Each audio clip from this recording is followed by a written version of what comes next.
sa nagtuon ako para maging pare.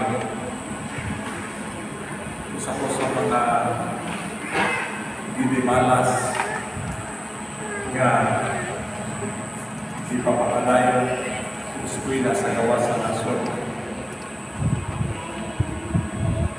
Dinimalas na kayo.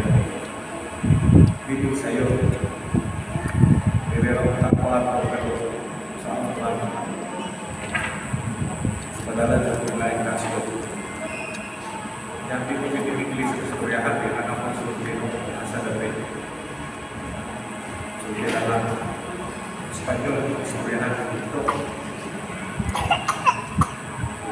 Magtuon ka na rin ko ng masimana, mas Spanish, magpapagawa ko dito sa mga masimana, magpapagawa ko dito. Pagabot ko dito, di gamot, istorya, di gamot na kasabot. Pagabot dito, doon ang ulan ng pag-eskwela ng pag-Spanish. Wala ginamot ko rin sa utak, di gamot ko pa istorya. Ito na klase ng ginamit. Pag klase na mo, pasang patawa ko mga classmate, patawa rin. Ito pala kasabot, ito pala buo ko, pwede ko kasabot. Katawa rin ito, pag ito sa kinunod lang.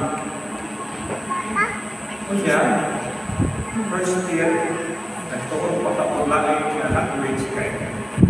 Ang mga teacher, maski kapag mag-English, hindi sila mag-English.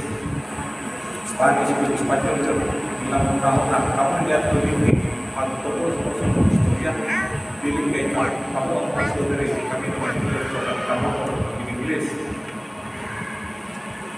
So, nagtuon pa tapos lagi yung dalikuan eh. Kaya kung nakasalik na ko dito, na ang subject ka Latin, Greek, o Hebrew.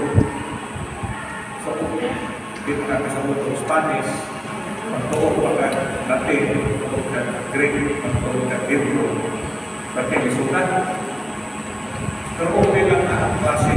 Okay lang magpadala-dala ang kabalan at kupang ng studio. Pero na, ang mission ko dito ang pagkaon. Kaya may kapon. Kita na nalulungkan ang English kita. Ang paliwan ko dito sa Spain alas 2 sa hapon.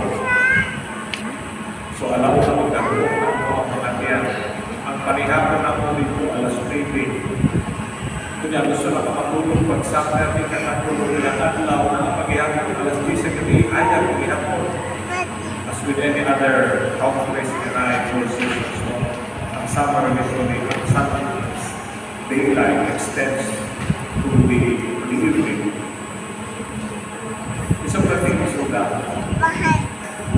So, yung po sa, kaya po sa punto ko na yung pagpapagpapalik ng Pilipinas. And then sa Pilipinas, pag po ng parang verse ng po, nakulisin siya din sa ato, napupulisin siya sa United States, sa state of New Mexico. Ano mo iso-iso na ito, ang ipilo nito po sa ato eh. Ayahin mo ang kinabuhin dito.